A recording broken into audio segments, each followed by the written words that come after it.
Dear students, तो आज हम पढ़ते हैं इक्वेशन ऑफ कंटिन्यूटी के बारे में कि इक्वेशन ऑफ कंटिन्यूटी जो है ये क्या होती है। इक्वेशन ऑफ कंटिन्यूटी को पढ़ते हैं। तो पहले हम इक्वेशन ऑफ कंटिन्यूटी की डिफिनीशन की तरफ आते हैं कि इसकी डिफिनीशन क्या होती है। For an ideal fluid the product of cross sectional area and the speed of the fluid at any point along the pipe is constant.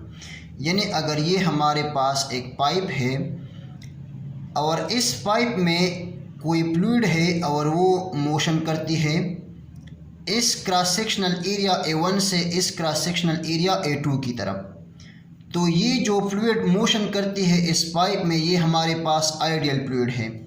Ideal fluid means इस फ्लूइड की जो विस्कोसिटी है ये ज़ीरो होती है, जिसे हम नॉन विस्कस फ्लूइड कहते हैं, और इस फ्लूइड पर प्रेशर जो है ये भी ज़ीरो है, जिसे हम कहते हैं इनकम्प्रेसिबल फ्लूइड। तो यहाँ पर इस पाइप में हमने लिया है incompressible and non viscous fluid. तो जब हमारे पास फ्लूइड इनकम्प्रेसिबल होती है और नॉन विस्कस होती है, इस किस्म के फ्लूइड को कहते हैं ideal fluid. So for ideal fluid in a close pipe the product of this cross sectional area and the speed is constant. This equation is known as equation of continuity. equation of continuity को हम apply करते हैं close pipe में fluid के ऊपर। अगर fluid है और ये हमारे पास इस क्लोज पाइप में मूव करती है इस क्रॉस सेक्शनल एरिया A1 से इस क्रॉस सेक्शनल एरिया A2 की तरफ,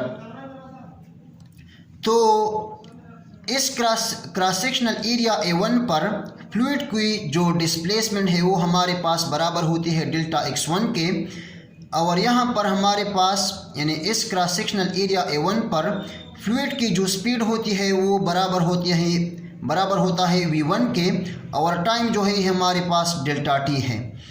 यहाँ पर इस क्रॉस सेक्शनल एरिया A2 पर फ्लूइड की जो डिस्प्लेसमेंट है वो डेल्टा x2 है, स्पीड जो है ये v2 है, और टाइम जो है ये डेल्टा t है। इक्वेशन ऑफ कंटिन्यूटी को हम प्रूव करते हैं। प्रूफ को स्टार्ट करने के लिए हम स्टार्ट लेते हैं वेलोसिटी से यानी स्पीड से। स्पीड जो है ये हमारे पास बराबर होते हैं, या वेलोसिटी जो है हमारे पास बराबर होती है rate of change of displacement के। तो rate of change of displacement is called velocity. Now अगर हम इस डेल्टा टी को यहाँ v के साथ मल्टीप्लाई कर दें तो डेल्टा x1 जो है ये बराबर हो जाएगा v1 डेल्टा टी के, और यहाँ पर इस क्रॉस सेक्शनल एरिया A2 के लिए v2 जो है ये बराबर हो जाएगा rate of change of displacement के। तो v2 is equal to delta x2 divided by delta T. इस डेल्टा टी को अगर हम v2 के साथ मल्टीप्लाई कर दें तो डेल्टा x2 जो है ये बराबर हो जाएगा v2 डेल्टा टी के। इस इक्वेशन को हमने इक्वेशन 1 नाम दिया, इस इक्वेशन को हमने इक्वेशन नंबर 2 नाम दिया। वॉल्यूम को हम इस तरह डिफाइन कर सकते हैं कि area multiplied by displacement. Area multiplied by displacement is called volume. तो डेल्टा v1 यानी यहाँ पर फ्लूइड के जो वॉल्यूम है ये बराबर हो जाएगा A1 डेल्टा x1 के, और यहाँ पर फ्लूइड की जो वॉल्यूम है ये बराबर हो जाएगा एरिया मल्टीप्लाइड बाय डिस्प्लेसमेंट। तो डेल्टा v2 जो है ये बराबर हो जाएगा एरिया A2 के मल्टीप्लाइड बाय डेल्टा x2 के। यहाँ पर हम डिस्प्लेसमेंट की वैल्यू पुट करेंगे। डेल्टा v1 जो है ये बराबर हो जाएगा A1 into v1 delta T.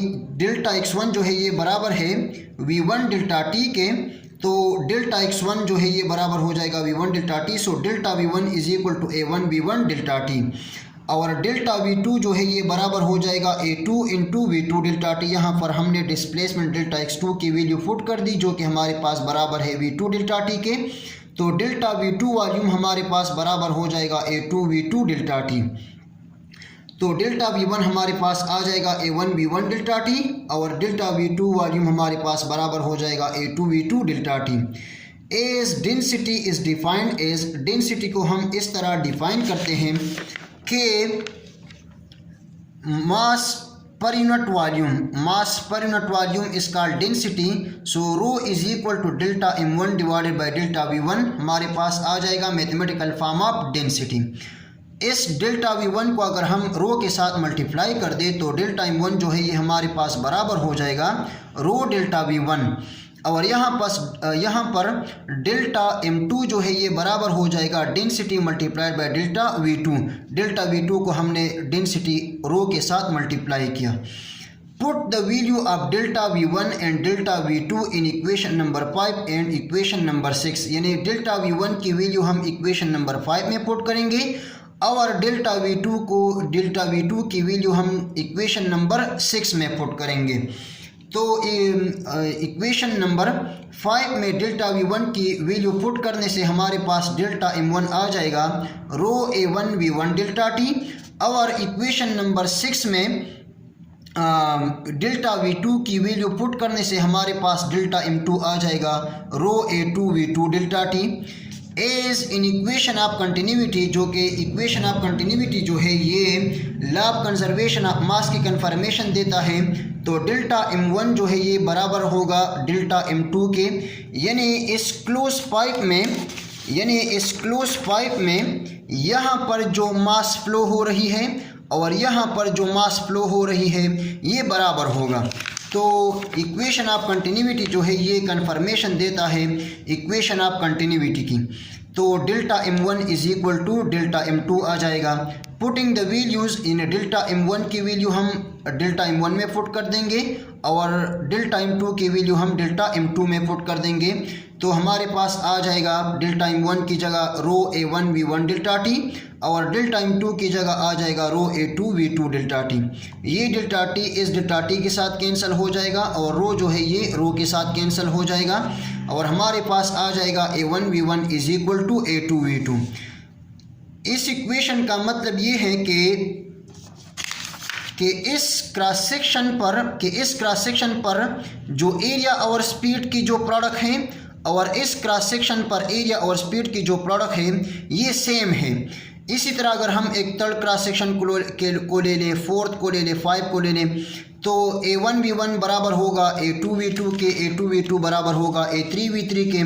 तो जनरली हम कह सकते हैं कि A1 V1 बराबर होगा A2 V2 के और ये बराबर होगा AV के, यानी हर क्रॉस सेक्शन पर एरिया और स्पीड की जो प्रोडक्ट है ये कांस्टेंट है और AV is equal to constant को हम कहते हैं इक्वेशन ऑफ कंटिन्यूटी, यानी the product of area and speed is constant. This equation is known as equation of continuity, which is the यानी AV is equal to constant is actually the statement of equation of continuity।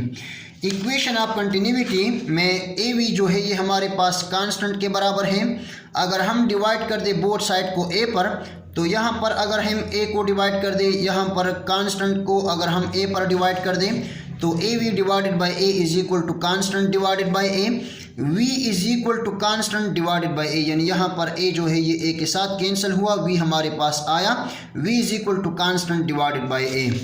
इस equal और constant को हमने convert किया sign of proportionality में, जिससे हमारे पास आया कि speed is inversely proportional to area, और इस इक्वेशन को भी हम इक्वेशन ऑफ कंटिन्यूटी कहते हैं, यानी ऐसा इक्वेशन जिसमें स्पीड जो है ये इनवर्स प्रोपोर्शनल होता है एरिया को, इस किस्म की इक्वेशन को भी हम कहते हैं इक्वेशन ऑफ कंटिन्यूटी।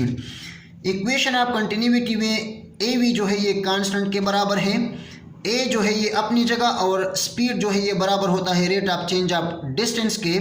तो A अपनी जगह और यहाँ पर ये हमने स्पीड की डिफिनीशन रख दी delta x divided by delta t, या आप कह सकते हैं ये वेलोसिटी है तो rate of change of displacement. यहाँ पर delta divided by delta t अपनी जगह और A जो है ये मल्टीप्लाई हुआ x के साथ, तो AV हमारे पास कांस्टेंट के बराबर है, A delta x divided by delta t भी कांस्टेंट के बराबर है, तो delta divided by delta t into A multiplied by x ये भी बराबर हो जाएगा कांस्टेंट के। तो delta divided by delta t अपनी जगह और एरिया और डिस्प्लेसमेंट के प्रोडक्ट को हम कहते हैं volume. The rate of flow of volume is equal to constant. This equation is also known as equation of continuity, यानी इस क्लोज